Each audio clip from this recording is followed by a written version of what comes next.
Kaayo ang pagindot, diri ayong atubangan.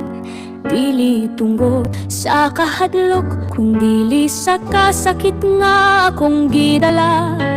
Aniya o karon tungod sa tawag sa iglesia ni Kristo, para sa transparency, accountability ug hustisya, ug tungod sa akong konsensya, isip senador, kapatid ug Pilipino.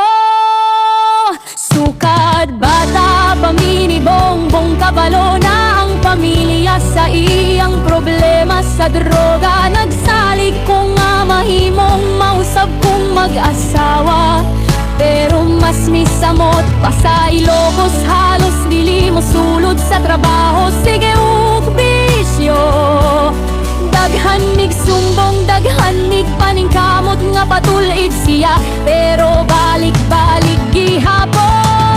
Daghang panahon nga naluwas siya, daghan usab higayon nga gisulod ko siya sa pagsabot o paglaon, pero sa pag-abot sa iyang pagkapangulo, sabot nga milayo siya ang droga ug ang mga tao sa iyang palibot. Maunay nagdala sa iyang mga sayop, korupsyon ug kalapasan sa desisyon. Isod isulti pero tinuod dili na siya mao. Nausab ang tingog, huna-huna lihok, nagkaguliyang ang gobyerno. Ang ekonomiya, ang serbisyo, ang mga desisyong sayop, misamot ug kadaot sa nasod. Ingon usa kate sakit akong tan-awon, tulo na katuig nga dilimi magkaistorya.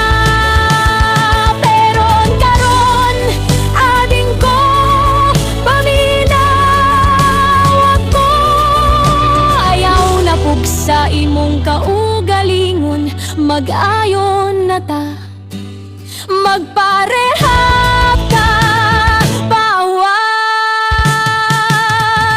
Dili ko gusto mawala ka, dili posisyon akong giapas ikaw. Ako ang ating nga walay biyabisan sa kangit-ngitan. Gusto ko mo balik ang imong huna-huna, imong kusog, imong pagkaikaw.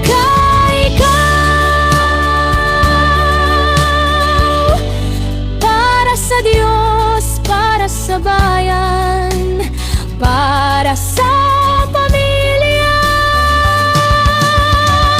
Ding uli na tayo, hay mong kaugalingon, dili ti ka biyaan.